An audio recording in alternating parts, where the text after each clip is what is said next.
I'm going to introduce Mark Thomas from our Central Committee of the Socialist Workers' Party. Okay, thanks, comrades. Thanks for coming. I will talk about the Trade Union Act and some of its impact on the pattern of strikes in even in the last few months, but I don't think it can be the place that we start from. I think where we have to start from is June the 8th. And I just want to read a few tweets by one of trade unionism's most prolific tweeters, which is Dave Ward, the General Secretary of the CWU, which is the Postal and Telecommunication Workers' Union. I won't read all it. There's a little series of tweets that he put out before the People's Assembly demonstration last Saturday. I won't read them all, don't worry, and they're only 140 characters. But he tweeted this. He says, "We've seen a fundamental shift in politics in this country. The Tories may still be in government, but they're no longer in power. Working people are now standing up for themselves. Taking back real control is not just about politics, it's about your workplace too. So just as Jeremy Corbyn is delivering a new form of politics, trade unions need to deliver a new form of trade unionism. A new form of trade unionism." It's not a bad phrase. I think Ward gets it. He gets that something has changed. Now, some of his conclusions in his final tweet: join the Labour Party, I think people should join the Socialist Workers' Party, join a trade union, excellent, get active, get organised, again, excellent. Together we can kick out the Tories. It's a bit open what that could mean. It could just mean you join the Labour Party in, the next election, or it could be in the pointing in the direction of struggle.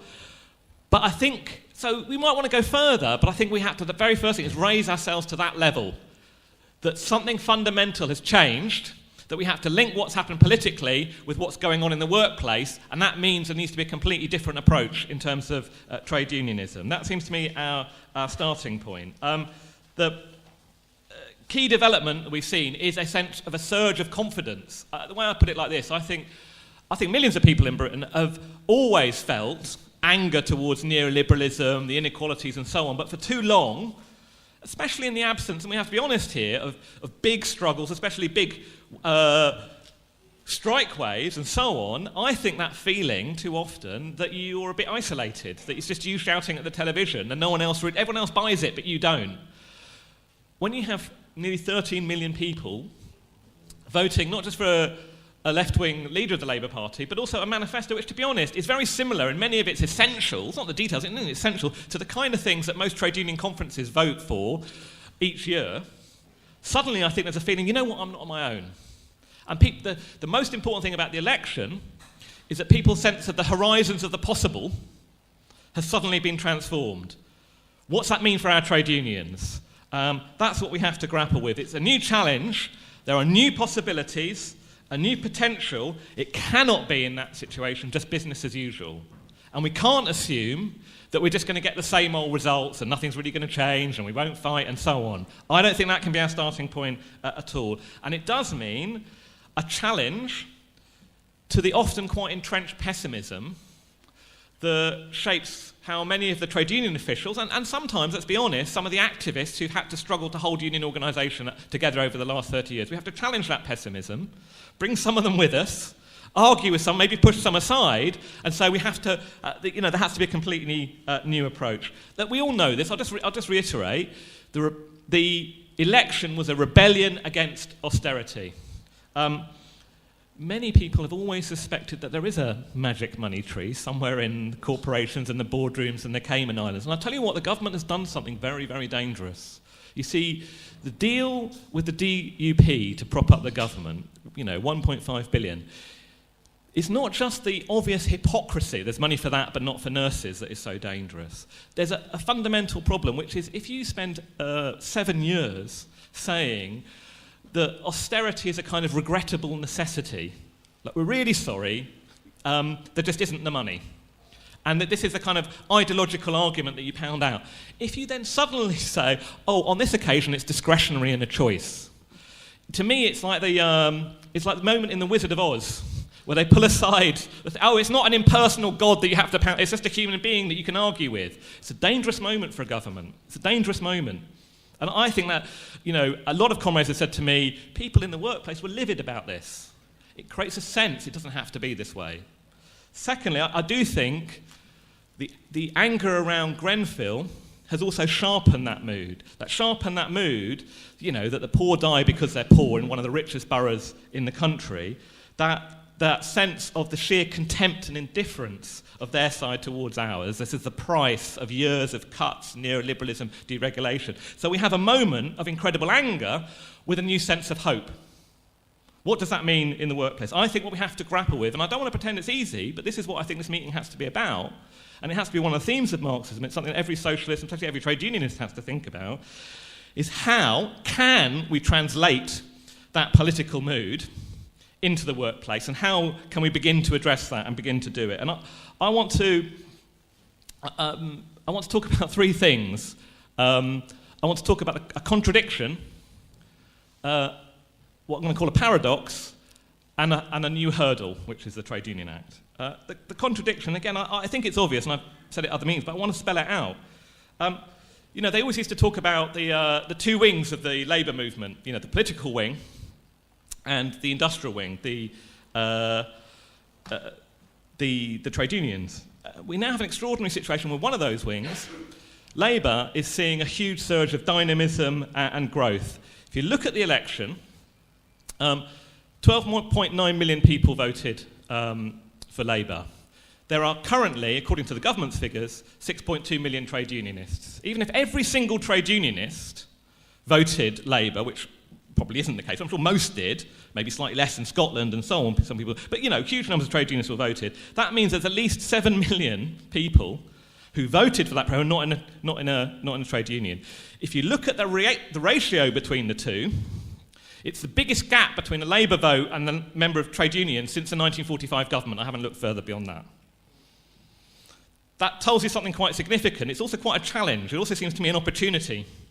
Surely, if you voted for that programme, there's at least a potential that you might be willing to be drawn into the trade union movement. Even half those 7 million joining trade unions would be transformative. Transformative. Not just the numbers, but the infusion of new blood.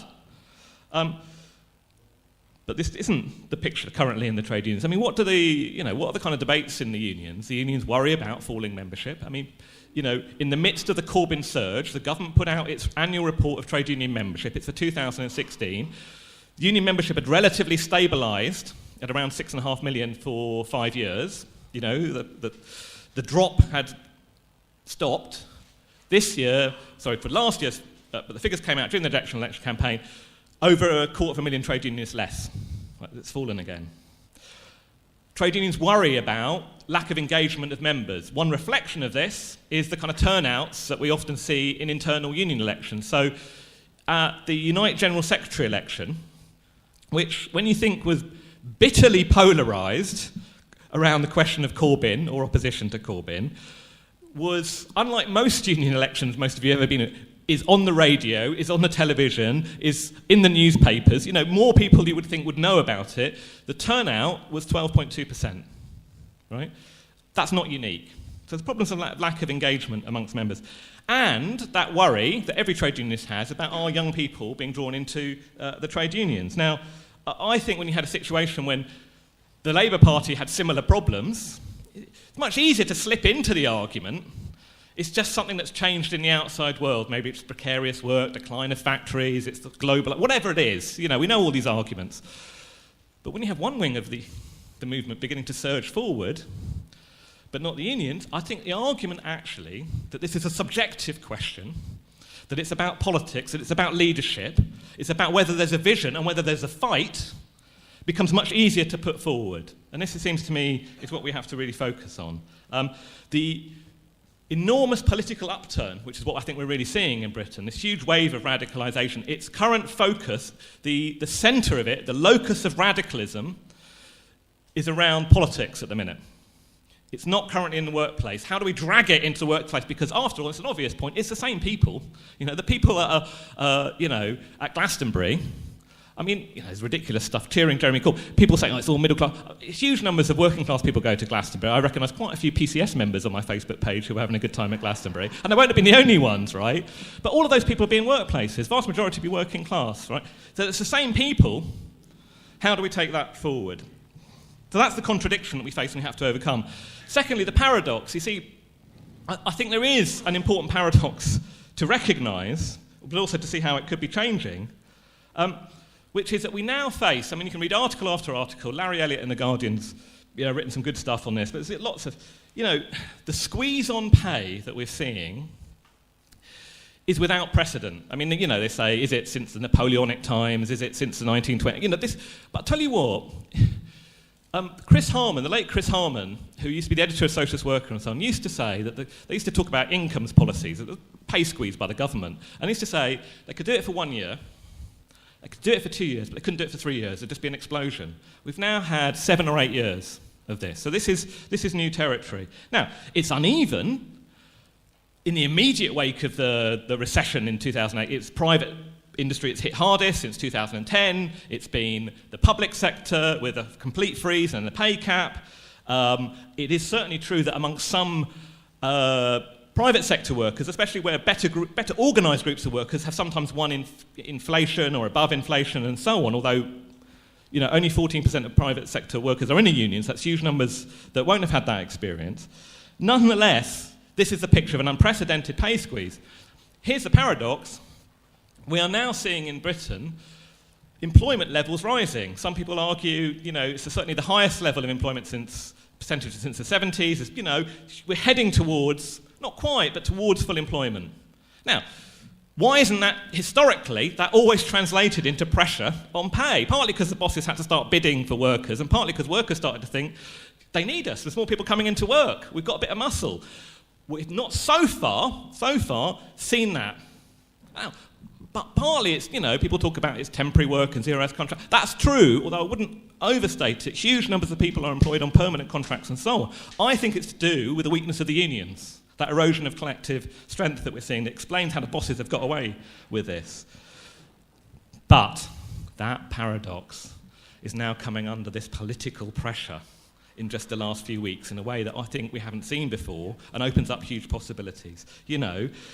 It is an extraordinary thing, well, to me at least, that the public sector pay cap for nearly what? I don't know, is it 2 weeks? No, you lose track when you're at Marxism. But there has been headline news, and it's become almost the symbol of austerity. A symbol of austerity for huge numbers of people who've just rejected austerity. And we're seeing deep splits amongst the Tories. Although we should note that Philip Hammond and Theresa May this week tried to get control again and saying we're not breaking with austerity and the pay cap. So don't assume they're just going to roll over on this, right? But suddenly this has become a central political question. Now, I don't know about you, but it does strike me that of all the issues in the world, pay is a trade union issue. If you're trying to think, how can we take this political mood? How can we connect? Come on, right? If you wanted to create a bridge between that political radicalism that you can bring into the workplace, this is a pivot, not the only question, but it strikes me as a huge challenge and a huge opportunity that we have to think of. I thought it was good. People may have seen that the firefighters, the FBU, their pay body is offering them 2%, which breaks the K cap. Although, by the way, that's still inflation's currently running at, even on its the measure the government prefer, which is the lower one, it's probably running higher, but it's 2.9%. And then they're talking about adding 3% to that as part of the same deal, but not till next year. The fact that the FBU's initial response to that was to say, that's not good enough. No, I don't know if that's going to translate into action, but it was good to see a bit, not just, we've got 0.5% more, that's but a bit of a sense of confidence, which I think partly flows out of the whole political situation and out of the situation around Grenfell. It was good to see a GMB national officer say that every public sector worker deserves an above-inflation pay rise. Not just break the pay cap, but that would mean at least 3%. Again, the rhetoric, at least, is a bit more combative. It's interesting. I don't know where it's going, but the fact that the RCN, the Royal College of Nurses, is outbidding Unison quite successfully, but are actually trying to mobilise around the question of pay, and it's planning a series of more rallies, and there are at least some people who say at the leadership that they are definitely heading towards industrial. I don't know, but you can see that some mood has shifted here, even at the top of the unions. People who were on the People's Assembly demonstration last Saturday, a number of union leaders spoke. To me, the one that actually had something really to say was Mark Zawodka of the PCS, who said, We need to return to coordinated public sector strikes in terms of capitalising on this movement. And I think this is excellent, but the question is how. So, in every workplace, and what I really mean is in all your workplaces, because you happen to be in the room, right? So not some other people, but let's start, come on, the argument is the Tories are incredibly weak. Austerity has never been more discredited. There's a sense, I think it was comrade Ian Ferguson, actually, from Scotland, who sold was Dave, who's pointing at me, who was selling at a meeting of CWU members, and one of them saying, come on, we've got Corbyn on our side. It gives people more confidence that someone's going to speak up for them and defend them, and they're not just going to get slaughtered by the media and so on. We have to tap into all of that and argue systematically in every workplace, and you have to think about motions, you have to think about local initiatives. I see the comrades in Islington are talking about a rally against austerity that Islington NUT is organising. In Portsmouth, the Trades Council is calling a Scrap the Cap rally and so on. We have to test the water and see what's possible. We have to raise this argument. We should also notice that there is movement on it. The further education lecturers in the UCU, which I think is about 24,000, Sean was telling me, are moving towards a ballot. I noticed that the teachers in Scotland, the EIS, are talking about putting in a 16% pay claim to restore what they've lost. There is a problem with it, which is it's not that any action around it wouldn't be not next year but the year after. Come on, you have to seize the moment here in terms of what's possible.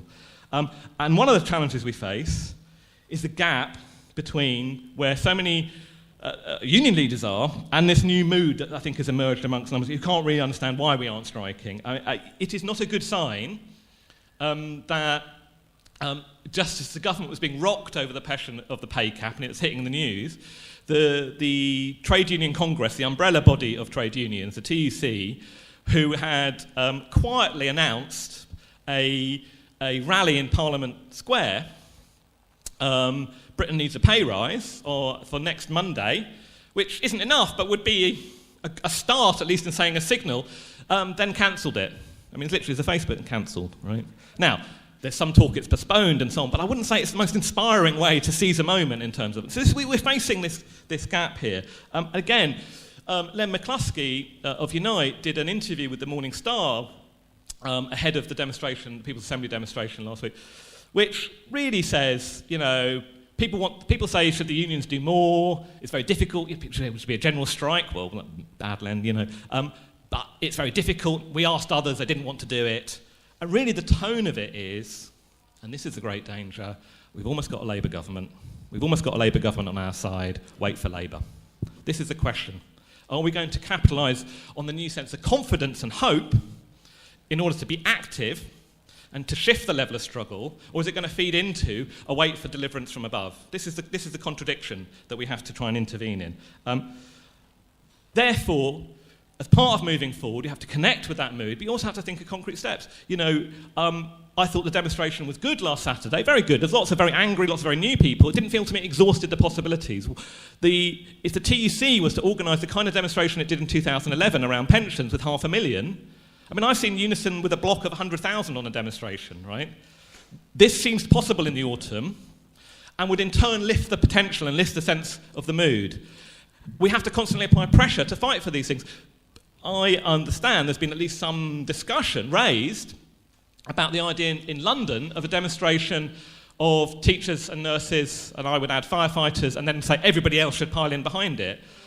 Now, it seems to me, again, you might not always be able to shift the TUC immediately, but if you did that in London and then repeated it in all the big cities, again, you apply pressure and start to move things forward, and you also test out what support. So we have to, in order to get to the bigger picture, you have to have, the slight danger with Mark Zawatka's thing is it hangs there, and you think, well, that's a bit far from where we are. You have to think about how you move forward on it.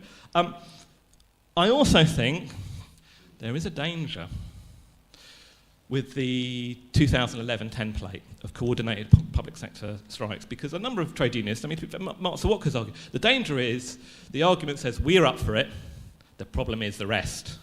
Unison, Unite, whoever it is the bogeyman. They're not up for it. And it becomes a kind of mutual alibi society, and it becomes the unity of the graveyard. So we are absolutely in favour of a number of unions going out, of course. But someone's got to get the ball rolling, right?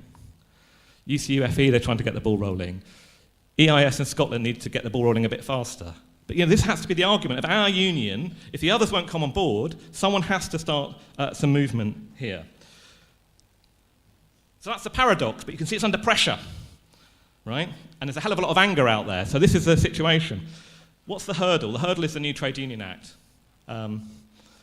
Came into force on the 1st of March, and obviously there's a number of elements to it, but the question of the thresholds and the ballots. So there's always been hurdles to getting strikes. I mean, you have to convince your workmates, right? You have to convince your union, or you have to walk out unofficially. There's been anti-union laws and so on. So here we have a new hurdle, that it's not enough to just have to get to a ballot, which sometimes takes a battle in some unions. It's not enough to get the members to vote for it. It's not enough to get a decent turnout so the union agree. You now have to get 50%. And in certain public services like, say, teaching, you have to get 40% of all those eligible to vote. Whether they vote or not, whether people vote or not, 40% of all the people who have balloted, whether they vote or not, have to vote for action. So if you got 52% turnout, 52% yes vote, that wouldn't qualify in a school, right? This is the extra hurdle. It's early days. What is the picture so far? Now, some people said it would, there'd be no more strikes. Well, this isn't true. There have been strikes. I mean, Leslie's had a strike. The biggest unit I know of workers who've won a ballot under this new threshold is the further education lecturers in the EIS Fella Union in Scotland. I hope Donny Gluckstein speaks about it. 4,000 of them. I think I'm right. They voted 96% a yes vote on a 59% turnout, right? Amongst 4,000 of them. People who are here on the opening night and heard the speaker from the Cleaners and Barts, the hospital trust in East London, most of whom have only recently joined a union. There's 1,000 of them successfully balloted and hit the thresholds across 4 separate hospitals across East London, right? So it is possible to do it. There are a couple of warnings, though. In Scotland, the local government workers in Unison put in a pay claim and then balloted to take action. That's 70,000. The turnout was 23%. So it didn't turn into anything. This is a worrying development. Equally, this might surprise some people, the RMT across the London Underground, who they balloted over victimisations at London Bridge, known as the London Bridge 3, they won the ballot at London Bridge, they lost the ballot at the sort of sister station of Waterloo, which would be a small group of workers, and then they balloted all the station staff across the London Underground and got 30%, they got a yes vote, but it was a 34% turnout. I suspect that part of the problem is that people are used to being able to strike without necessarily having had to vote. It doesn't mean that people are against it, but that argument hasn't been carried through into the shop floor about how to do these things. Now, there's a guy that some people might be familiar with called Gregor Gould, who's an industrial relations academic. He's on the left, and he's spoken at Marxism before, and we've debated him. We've usually disagreed with him about various arguments, and I'm going to slightly disagree with him again here, over the years. He's written quite interesting. He argues that, to some extent, there's evidence the Trade Union Act is going to backfire. What's his argument? He says, you have to understand there's other provisions to the Trade Union Act. One of them is where you used to have to tell your employer that you'd give them 7 days' notice, that's been doubled to 14 days, which means they've got longer to prepare to try to minimise action. The second is that in the past, if you won a strike mandate through a ballot, I think you had to take strike action within a certain... Was it a month? I can't remember, people. 21 days. How many? 21 days, which is... 28. I'm stand corrected, 28 days. Right. But after that, it was open-ended. Right? You didn't have to, you could strike on it 2 years later or whatever. This is one of the things the Tories wanted to attack. So there's now a cap on the mandate. After 6 months, it's spent. You'd have to reballot, and that means getting over that hurdle again. What Gould suggests is that, I'll read what he says. He says, so in order to be effective, a strike now has to be more hard-hitting as employers have longer to make counter-preparations. That means that unions are front-loading their action in more discontinuous actions in smaller time frames. Now, by discontinuous, what he means is, it doesn't mean means that they're not indefinite, all-out, open-ended strikes. We just go out the door until you win or lose. But nor are they one day. They're more harder hitting than that. He gives 3 examples, 3 current strikes by Unite. British Airways, the mixed fleet, who've just gone out again for 16 days. Bank of England staff, this has been an interesting one. A 4-day strike they're starting with at the end of July. So not one, it's a 4-day strike. And there's a housing repair company in Manchester called Mears, where the Unite members are going to start with a block of 4 weeks action, which is quite hard hitting, right? Now, he suggests that the era of which most strikes were one-day affairs, or maybe then a series of one-days, may be fading, that people are taking these more hard-hitting days of action. I think that's an interesting argument. The only thing is I'm not sure that it's to do with the Trade Union Act, because I think we've already seen developments along these lines. So last year, the EIS, when they initially went out in 2016, I think I'm right, announced a programme of 32 days of strike action, escalating. They only actually took 1. Thanks. National Museum of Wales. I mean, Hannah spoke here last year at Marxism. Again, protracted, sustained, discontinuous action. I mean, that was the feature of the National Gallery before they then escalated all out. And I think it's a recognition that sometimes you have to hit the employers harder. I think even some officials, I mean, Unite likes to make sure there's a few strikes and it can win because it's got, and they recognise that sometimes you have to hit people a bit harder. But this is an interesting development. The second argument he makes is he thinks there's a rise in unofficial action, particularly in the post. Again, I think this is an interesting argument. Again, I'm not really convinced it's a Trade Union Act, because most of these strikes, although the Barts cleaners initially walked out unofficially and then balloted, but most of the examples of unofficial action in the recent period have been the post. If, like me, you are an avid follower of the Twitter feeds of the CWU, you will periodically see, every couple of weeks, a walkout. So I just looked through it last night. The last one's Scarborough and Carmarthen. But there's all, it's not on the scale, unfortunately, for those of us who remember the huge militant strikes in the 1990s and early 2000s, which not only were there more of them, but often they were harder hitting, and therefore the management had to decide whether it moved the post. And when it moved the post, it would then lead to other walkouts and they've sometimes become semi-national strikes. We're not talking about that, so we shouldn't exaggerate. But nonetheless, this is a significant pattern.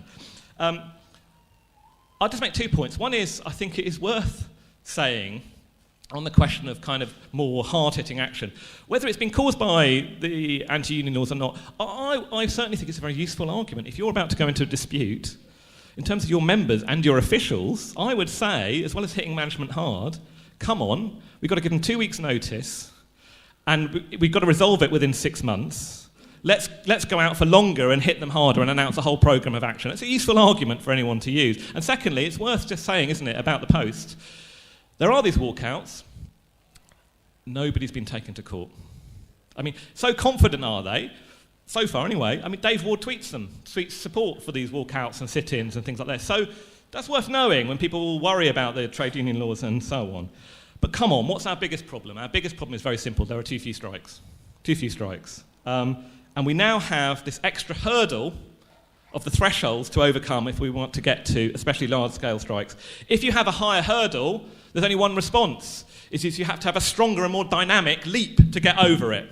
How are you going to get that? The only way you can get it, and it seems to me in the current situation, is by connecting with that class anger that we've seen and that new sense of hope and possibility. In other words, precisely by trying to tap in to that political mood that we've seen around us. And I think the absolute worst thing we can do in this situation is to say, yes, it's great, what's happening, yes, there's a new feeling, but it's going to be the usual ending, nothing will happen, they'll sell us out and so on. I think we have to have a sense that there are new possibilities around the pay cap, around what's happening in FE. I think the potential, at least, in the FBU. I mean, FBU had a special conference earlier this year. They're being asked to take on extra responsibilities, like kind of medical responsibilities, but they're not getting paid any extra. There was already an argument in the union. You now have the row of the pay cap, the success of Corbyn, and the reality of what we saw at Grenfell in terms of what firefighters do, right?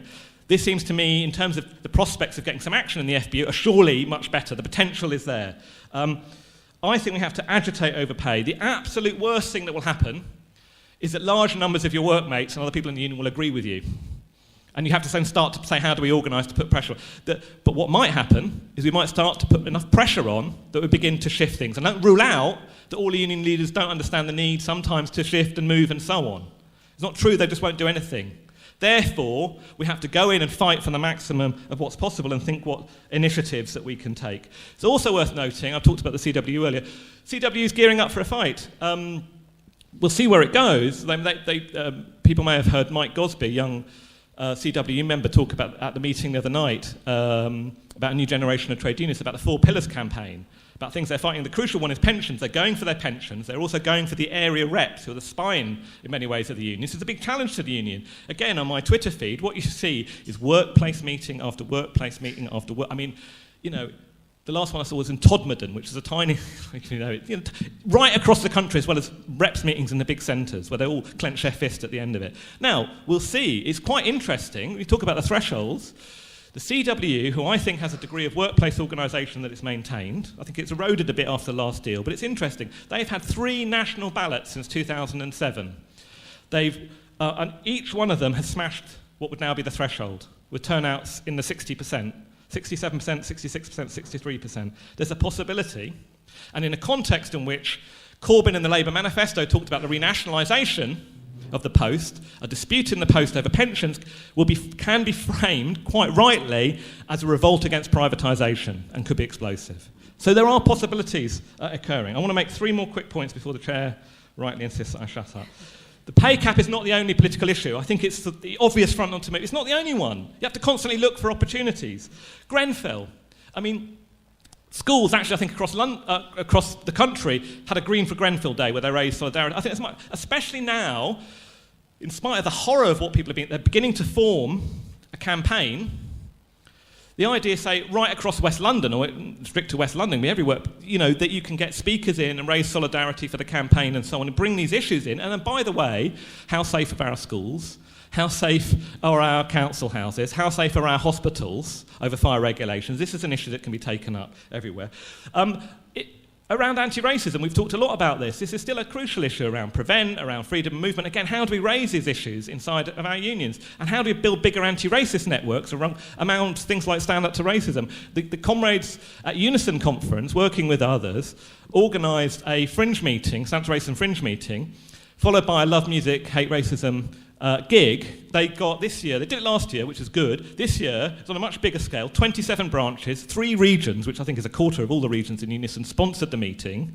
And they had a huge turnout. And actually, we're working with some of the leading people amongst the sort of black workers group and so on, who are part of the union leadership, who I have to tell you, on almost any other issue, we don't always see eye to eye.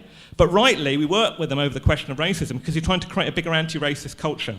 It's not just that we need that unity, that will strengthen the trade union movement and strengthen your branch. You do things on a local level, like solidarity with Calais or whatever people are doing.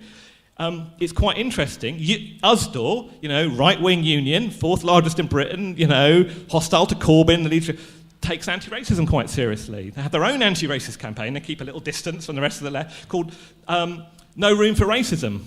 Produce some quite good documents, take it quite seriously. They reckon that last year they did something with Show Racism a Red Card. They had a day of action in 100 workplaces, Tesco's and supermarkets and so on. It's quite interesting. They get it, we should get it. And by the way, if Trump, is Trump coming to London? My God, London's pretty boiling anyway, and I don't mean the weather. If Trump comes to London, not just we have to take to the streets, but I'm sorry, people have to get delegations from their workplaces, and don't rule out, you couldn't even get walkouts in some workplaces. There's such a mood around it. You constantly have to look for the opportunities. How long have I got? I've already used my time. 2.5 minutes. I'll flag this up as well. It's not the starting point, and it's not the end point. I do think in the unions as well, we have to think about the shape of the left. There are, not every union, but often there are broad lefts and so on in the unions that we work on.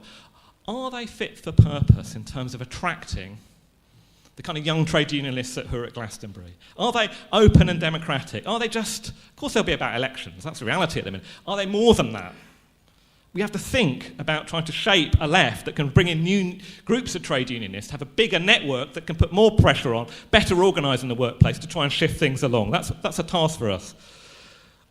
Very last thing I want to say. You see, why does all this matter? This might seem strange, because I'm sure everyone in the room probably is pretty committed to the idea that we need to have stronger and more militant trade unionists and take advantage of the moment. Is that completely obvious to everybody that's excited by Corbyn? I think they probably, again, take the example of Glastonbury. You can imagine people who are not in a trade union might think, well, have we needed more strikes and more trade unions to get the rise of Corbyn? Have we needed those things in order to get this incredible surge of support where kind of Corbyn is almost the government in waiting? I think if there were mass strikes in the autumn, it would certainly, I think, drive out the Tories and move Corbyn. But the truth, he could well get elected without that. I think we have to do everything to drive out the Tories, build mass movements and so on, but it's not obvious to people that it's the key missing bit. I'm sure a lot of people think that'd be great, but is it essential? I'll tell you why it's essential. It's essential if you understand not just that we need to fight for a better deal at work and against exploitation and all those things. It's essential because getting into office is not the end of ruling class power. That a Corbyn government will come under incredible pressure from the state machine, from the unelected hierarchies in big business and so on. Therefore, we have to have a counterpower that goes beyond the ballot box. And actually, it'll be much more powerful, much more capable of standing up to the onslaught and make no mistakes about what it would face if that movement goes from the streets and then combines it into the workplace. That is the kind of movement that we will need to build. In other words, if we need to go beyond a perspective that says office is the end, we have to go beyond electoralism. That means there's an urgency and a seriousness about the task of strengthening workplace organisation, strengthening and building militancy, and developing socialist politics and leadership in our unions.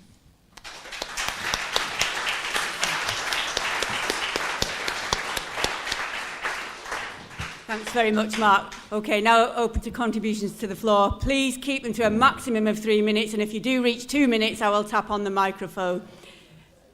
First you, followed by you there.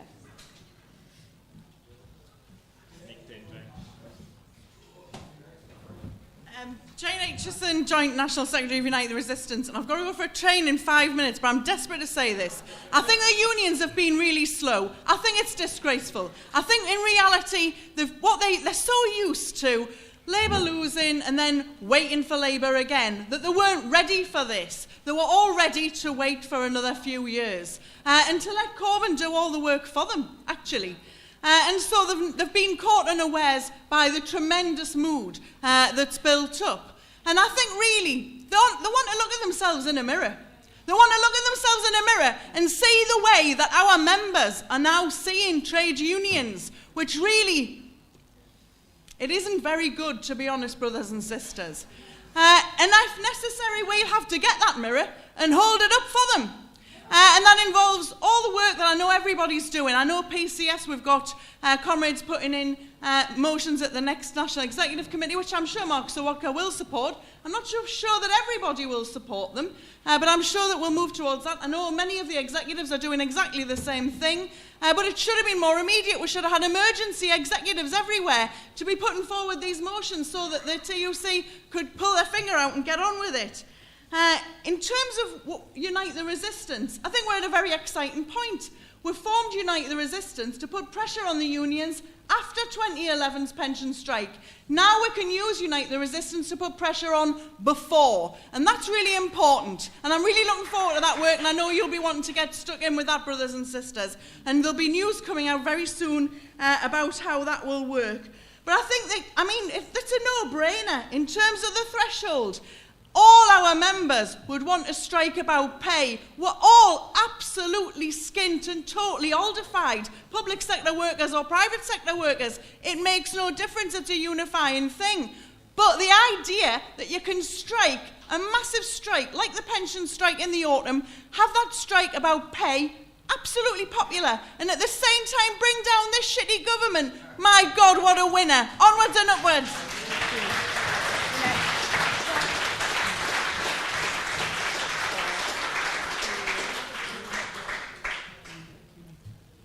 Hello, my name is Robert.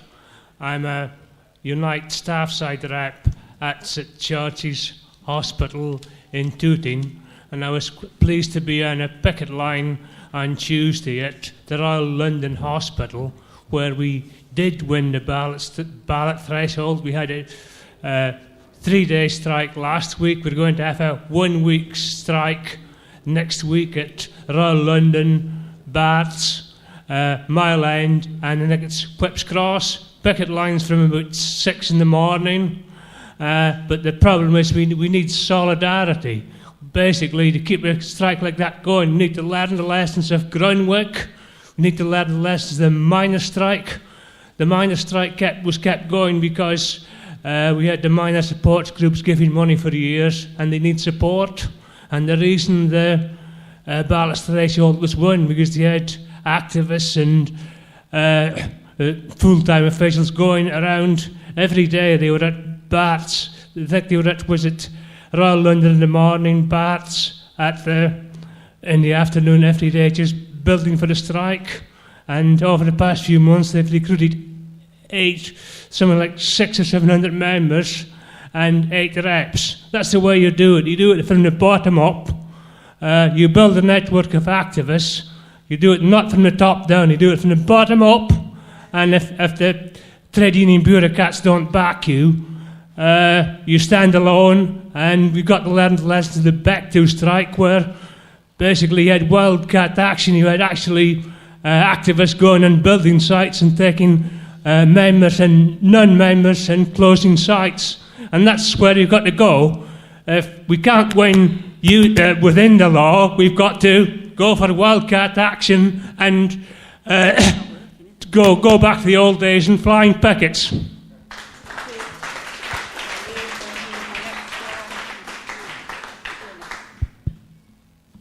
I'm going to talk about Barts Health as well, because I work at Barts Health. When Mark talked about radicalisation, new mood of politics and how can we bring it into the workplace, I think Barts Health shows that, really, because we had that, as Comrade said, we had an unofficial walkout. And why did that happen? Because the cleaners and the porters were just taken over by Serco. We all know what they're like, big millionaire, millions of pounds they make, company that ended up saying the first thing they said they'd do is take their 15-minute tea break away. And that is the most disgusting thing I think any privatised company can do. And this really hit home with the low-paid migrant workers, and they walked out of the canteen. They had fantastic, I wasn't at that meeting, but they had a fantastic meeting, and they just walked out. And now they've got official action, as the last comrade said. And the picket lines have been fantastic, absolutely inspiring. These are mainly black women and Polish women, a lot of them in their 50s and 60s, absolutely worn out with 2 jobs. They are angry. They're so angry that the fact that they've been treated like shit, that's what they say, they're treated like dirt, with contempt. And they understand, actually, the politics is coming into the workplace, even without sometimes socialists being there, because they say it's the same government, they're privatising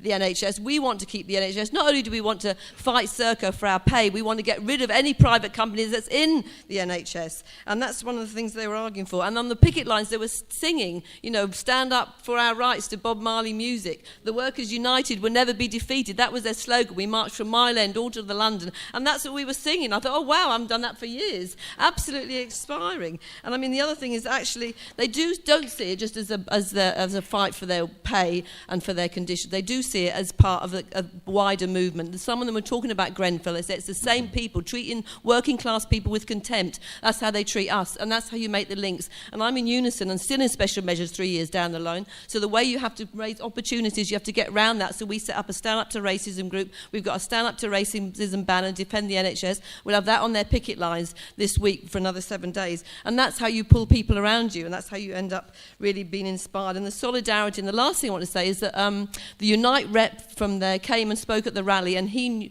was introduced by Julie Sherry to a comrade in Glasgow, because there's hospital in Grenfell up there, not Grenfell, can't read my writing, West Grenfell, outside of Glasgow, is actually sending scab strikers, cleaners, down to the down to the hospital. And so now they've had negotiations, and now they're saying no more cleaners are going to come from that hospital as scabs, and that's a real victory. And that's what solidarity looks like, isn't it? That's why socialists like us have that network. So anyone here who's not in the SWP should really join, because we can make a difference. We can change the mood. And one of the people I just want to say, the quick poet, that someone said at the first rally, if no one was here, that the working class are like loaves of bread, and we will rise.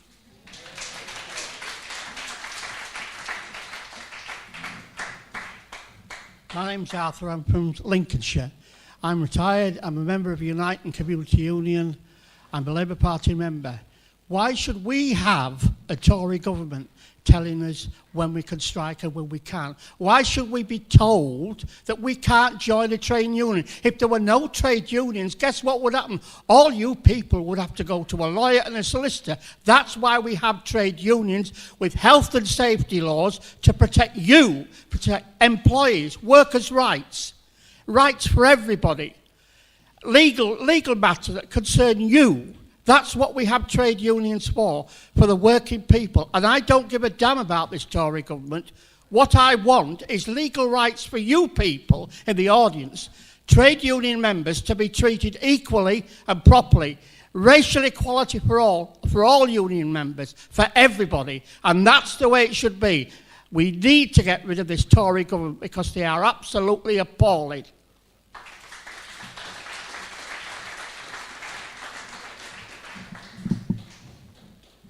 Yeah, I want to talk about the Scottish FE lecturers' strike. It was, what's important about it, it was national. What we're talking about all the way from the Shetland Islands down to the borders, we're talking about hundreds of miles, we're talking about 29 separate units, and within those units, 3 or 4 campuses. You know, it's a huge thing. And to get that, and to get, as was said, 96% with a 60% turnout, we need to learn how it was done. And the way it was done was fundamentally two things. First of all, the recognition that the bureaucrats don't know how to do it. They might want to do it, so if they've got any sense to save their unions. They don't know how to do it. It has to be done from below, in the sense of building from below and having demands that people can relate to. And somebody mentioned the opening rally, the woman from my work talked about how, and she went on about equal pay, equal pay, equal pay. Now, why was that? Because it gave people the confidence to say, we are in the right. This is not about money. This is about justice. This is about respect. We are in the right. So the first thing was to get the demand right. You know, this is justified. The second thing you have to put in place is that the union is serious. And people knew the union is serious because it wasn't the bureaucrats making the play. It was actually the rank and file, you know, the elected lay leadership. We were the people who actually insisted on the thing. I mean, the bureaucrats came to us and said, do you think you can get above the threshold? We said, don't you worry, we will. If we hadn't said that, they'd have dropped it. You know, let's be clear about that. So it's very, very important that there is from below that push. You believe it can be done, and you show the members that it can be done. And that, there's a technical side where you have to tell everybody, if you don't vote, you're voting against your own pay rise. If you don't vote, you're voting for your colleague to get sacked. But there's the belief that you can do something. That's absolutely important. And that doesn't start with waiting for national action. It starts at the local level, moving the motions, fighting in your own place. That gives you the confidence to be able to fight nationally. In other words, it's a whole process, but it comes from below, and it's about, yes, we can.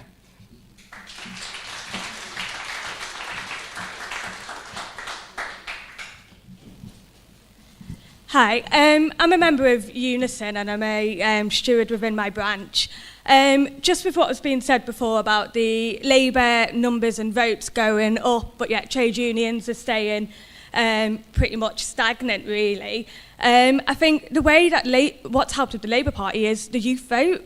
You know, we have how many young members within trade unions, especially in Unison, I think, that aren't active. It's young members that are on unequal pay. They have a separate minimum wage, and they're the ones that we should be fighting for and we should be getting involved. It's because of the youth vote that Labour have done so well. And it's the youth vote and the young members within unions that are going to make unions strong again. And it's those members we need to be attracting. And we need to be going out and showing them on demonstrations within branches that actually we are exciting, we can make a difference. Come and join us because you're the ones who are going to develop things, and I think branches aren't doing enough. When I went to the last conference for Unison, there weren't that many young members there, and I think that's what we're failing on. That's why we're not getting people out to vote, and that's why we're not getting people on the picket line.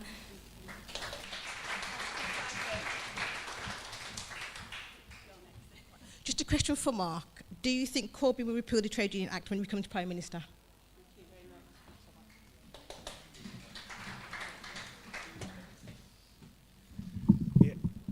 just one of the very many advantages of being a member of the Socialist Workers' Party is we get sent party notes on a Monday. And in last Monday's party notes, there was a model motion about the pay cap. And I thought, wow, that's really good. Just been on the demo at last People's Assembly. Lots of talk about that. Looked at the motion, great. Amended it a bit to put through our Unison branch to call on the Trades Council in Portsmouth to call a scrap the cap pay rally.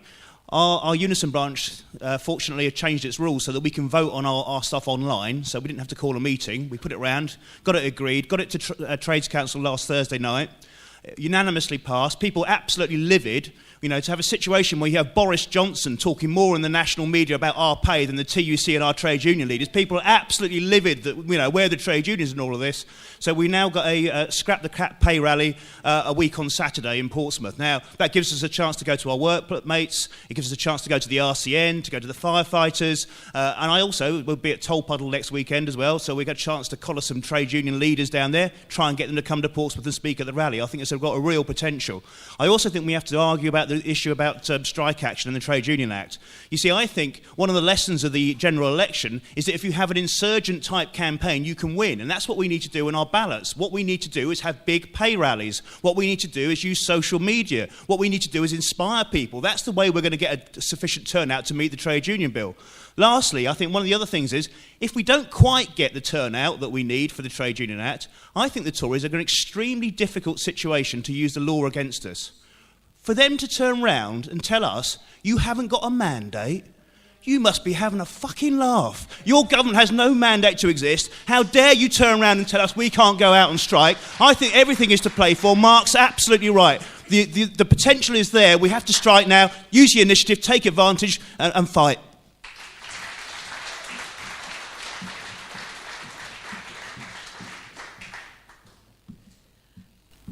Another battle that is going on at the moment, as people will be aware, is actually the cuts in education, which are now coming through to school levels across the country.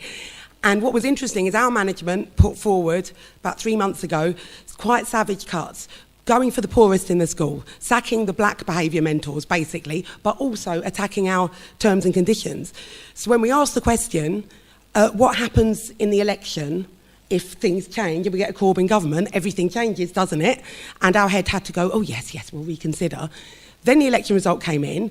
We had the champagne in the staff room. You know, it made sure that everyone identified the SWP as being the most excited about the potential that Corbyn has unleashed. And it meant when we had our ballot, we were actually covered by old education staff.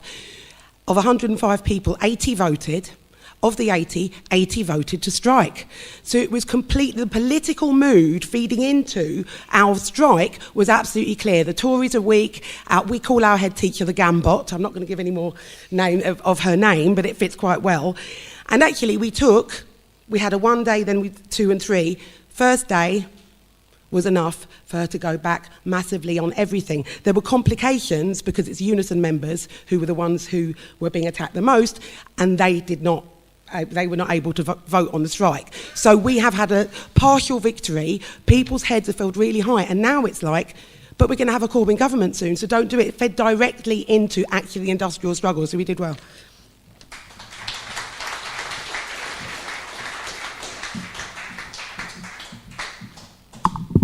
Sean Vanell, the other Joint Secretary of UTR. I just want to quickly read out to you, and also the Further Education UCU Steering Committee, National Committee.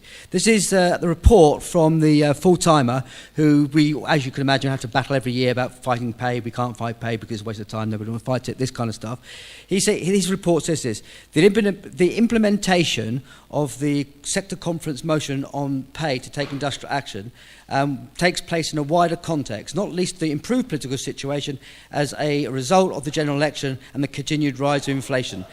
Taken together with the AOC's failure to properly respond to our claim, prospects for action by UCU members are better than for some time. With prominent members of the government now openly discussing lifting the 1% pay cap, public sector pay, and the government's loose grip on a Commons majority, the political ground is changeable and shifting on a daily basis. And he finishes, this provides an opportunity that UCU must make the most of. UCU needs to position itself such that we maximise the opportunity for members in further education to leverage the current tide of public opinion by taking lawful industrial action, of course lawful, in the autumn. A campaign in support of the joint union's claim, particularly on pay, should enable members to take action in support of the national pay claim as soon as possible if the AOC's final offer is not accepted. Now, that is a full time. So the point being is just to reinforce everything what Michael said. It's not just us recognising this. Even some sections of the machine recognise that we've got to fight pay. Otherwise, they're going to be all sorts of problems. But the question is how we go about it, because I'm all for finger pointing and all that kind of stuff. But at the moment, the key issue is how do we get this open? The pay is the central issue.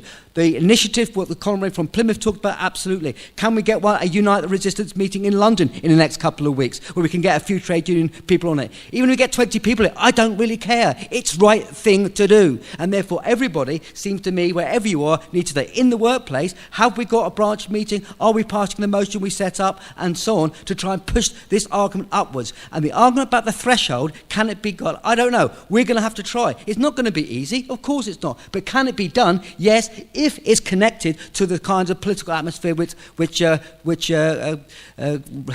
Mark I spoke about. Fred, well, it doesn't really matter. What's the name of a friend anyway? But the real issue is how you do that. And make that concrete. Corbyn is not going to turn up to any trade union pay rally. And I'll finish on this. He will not turn up because, and he should do, but he won't do it unless he's invited. Let's get the invites in, because we have got a ballot taking place, and we do get Corbyn doing public meetings, or John for that matter, alongside our general secretaries in the midst of a pay ballot. We'll smash through that threshold of 50%. So all to play for, but it has to be concrete. Get the detail out. It'd be good to hear comrades who've got the 50% thresholds to write up how they went around doing it.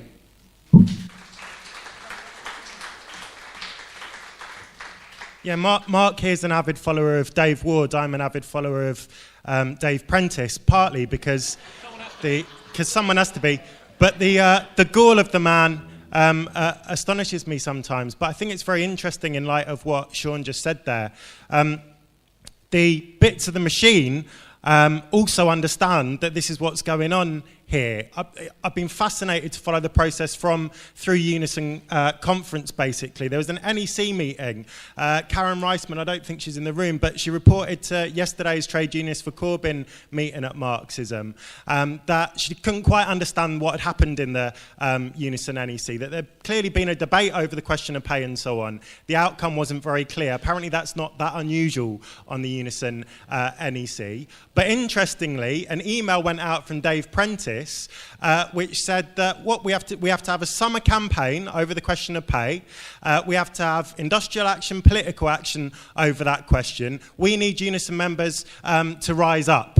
To rise up. That is directly taken from Corbynism, isn't it? That's a direct quote from the Shelley poem, actually. And so bits of the machinery understand this process. So, yeah, we absolutely have to push the stuff from below. John Wood's example is brilliant, but we have to then take that. I know people in the room are old hands at this style of thing, but then the pressure has to go back upwards all the time, doesn't it? And put the pressure on, because we're in a different political situation here. The stuff about CW is absolutely fascinating. I think they were the best, by far, of any union over the question of the Trade Union Act. I'm not saying they did spectacular things, but the photo selfies going out from office after office, which simply said CW and proud. When you look at the mass meetings that have taken place this last week over the question of the Four Pillars campaign, big meetings, people with fists in their hair. It's absolutely right. Dave Ward understands how to transfer that mood of being one of the most pro-Corbyn general secretaries, how that can give political confidence. And it's no coincidence that those walkouts have taken place in the Post. People in the Post have been quite demoralised, obviously, over the question of privatisation. Very last point is people shouldn't be sniffy about the Oh Jeremy Corbyn chant, because it sums up a lot of things that people feel. Of course, it can go in two directions. Of course, there's a question of adoration about that, but it also sums up how people feel about austerity and where they want to see things go, and we have to key into that.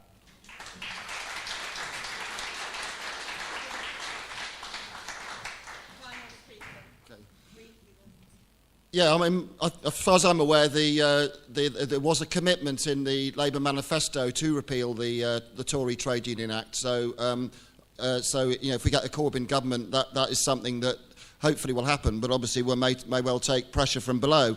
I mean, following on from what Alan said, I was a delegate to the Unison National Conference a couple of weeks ago, and I think there was a real coming after the election, there was a real fantastic mood of optimism compared with what it's been like in the past. A real feeling that the Tories are on the way out and that austerity is really on the way out as well. And obviously Grenfell was the few days earlier, and that had a big impact as well, with large numbers of housing workers, obviously loads of people just furious about what Grenfell says about privatisation, inequality, arm's length, management organisations, everything that's terrible about austerity and the Tories. And I mean, it did feed into the major debate of the week, which was, of course, about the pay freeze. And I think there's no doubt that the union leaders felt under pressure to talk far more left than they would have done. The member of the National Executive that moved their motion on the pay freeze, gave a pledge to smash the pay freeze in the next 12 months, although he didn't quite mention how they were going to do it. Which makes me worried that there's a kind of this white charger syndrome from the trade union bureaucracy that a Corbyn government will mean they don't have to do anything. So it's really up to us to push from below. But the motion that was passed did say, it did talk about coordinated industrial action across all unison regions and service groups, the industrial sectors, which I think was is important. The only thing it didn't say was when. So my branch had an amendment in to say 2018, which obviously was far too conservative because these amendments are written months ago, but nonetheless it has pinned them down. So I think there's everything to play for. We need to be putting them under pressure to do it. I mean, in terms of just one last thing, that in terms... Okay, right, sorry. Okay. So again, thanks very much for all the contributions, and over to Mark to sum up. Okay, I think we're at a very, very exciting moment, but equally I think that we have to recognise that taking that political mood into the workplace, there's a huge possibility, but we're going to have to be very serious about it, and we're going to have to think about initiatives, and it's not all going to be, there's a serious fight here. So I just want to come back to what Rob Mowat said about unofficial action and wildcat action, because I think absolutely, I'd love to see it. I'd love to see it. I'd love to see the union leaders, say sod the law. I mean, absolutely, but I think we have to be honest, outside the post, where, again, I don't want to exaggerate what's happening, there's very limited experience of this. I mean, if you think you can get that with your members in a situation, you have to go for it. But let's be honest, most of us have experience, don't we, in terms of when you're trying to get to the point of strike action and so on. Most people feel they want to have official backing. That nervousness, that lack of confidence. So we know where it comes from, 30 years and so on. Now, maybe that can change, and maybe it can change quickly. And if it does, we have to generalise it, absolutely. But I think we have to face up to what we have to strategically do is think about how we can shift things inside our unions.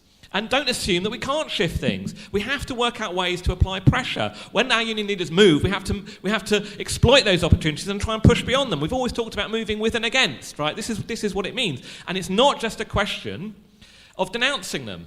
I mean, sometimes some of them do deserve to be announced. You have to put your big picture of what you want, but then you have to work out, in some of the ways that people have talked about, whether it's in Portsmouth, in Islington, moving a motion in your branch in the next couple of weeks, holding meetings, arguing about these things, thinking how you can mobilise, thinking about things like pay demonstrations in different cities, pay rallies when we invite court. You have to think about all of these things in order to try to both argue for the big picture of where we want to get to, but then to try to move things forward to create pressure that we can push beyond the current limits of what the union leaders want to do.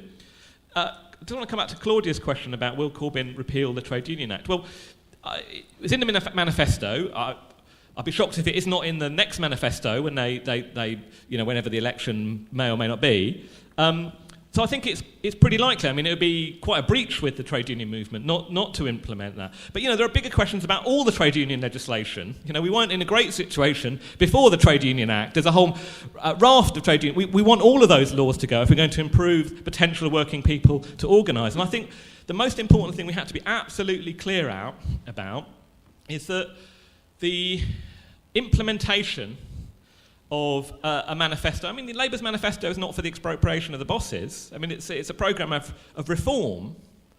But its fate will be decided not by the electoral mandate, its ultimate fate of how many of those things get implemented and so on will be determined in the last instance by the clash of extra parliamentary forces rather than the arguments in the parliamentary chamber, by how the state and big business respond to a Labour government, which they will seek, probably not on day one and so on, although they'll probably try to draw blood quite early, right? An attempt to constrain, restrict, and undermine, and if necessary, break, right? This is not just what they did to Syriza. This is also what they did to the government of Francois Hollande, that went in talking about, enemy. My enemy is finance, and we're going to tax the rich to 75%, and so on. They broke that government. The question for us is whether there's a strong enough response by our side in order to deal with that. And I think comrades are absolutely right. There's a whole range of issues. But right now, at this point in time, a whole series of things from Corbyn, the years of austerity, the years of pay freezes, what's happened at Grenfell, the weakness of the Tories, it's all come together around the question of pay. That can become a lightning rod for trying to move our movement forward, and therefore we have to push as hard as we possibly can. And what John Wood said, is that this is what we argued right at the beginning of the general election. If there's a spirit of insurgency rather than business as usual, a conventional campaign and canvassing, and there are trade union equivalents of that, you put in the offer, you maybe put it out to consultation, but no one really, there's no real communication, there are no meetings, there's no attempt. If there's a spirit of insurgency, and there's a whiff of that about the EIS dispute, everyone should learn the lessons of this and get the examples. We have to generalise these experiences and push an argument that says we need an insurgency in order to get over the threshold, but actually that's exactly the same spirit we need when we want to fight, if we want to win. The two are connected, and therefore the fact we have to start thinking about it from the beginning is something we can turn to our advantage in terms of the kind of campaigns that we want to see. The very final point I want to just make is this. It just occurred to me thinking about it. See, there are many excellent trade unionists who've joined the Labour Party or have got back involved in the Labour Party. Quite a few of them have come to Marxism and so on. And we are in the same trench, in the same battle with them. But it's an interesting question, isn't it? Could you have a meeting like this in the Labour Party of trade unionists? Now, I certainly think you could have a meeting of trade unionists to discuss Labour policy and so on. But a meeting that discusses how you turn that political mood around Corbyn into something in the workplaces isn't particularly something that's in the Labour Party tradition. It's in our tradition because we've always understood that there isn't two wings of the movement. There's politics and economics over here. We've always understood the unity of politics and economics because workers' power, it does exist. When we go to the ballot box and vote, it's clearly had a demonstrative impact. It's made people realise they're not on their own. This has a huge impact. But our greatest strength is not as isolated citizens voting for a couple of minutes. Our greatest power lies in our collective production. If we can mobilise that power, and it's not limited to the workplace, it's about using that power to say what kind of society we want. This is the whole theme of what we've been talking about. That potential goes way beyond anything that's being offered in terms of, looking to parliamentary office and so on. It's that kind of potential power that can challenge the ruling class. And the front line of that battle, that is a responsibility of everybody in this room to think how they carry it through in the next few weeks and months, is around, can we build a serious movement to get some movement on the question of pay?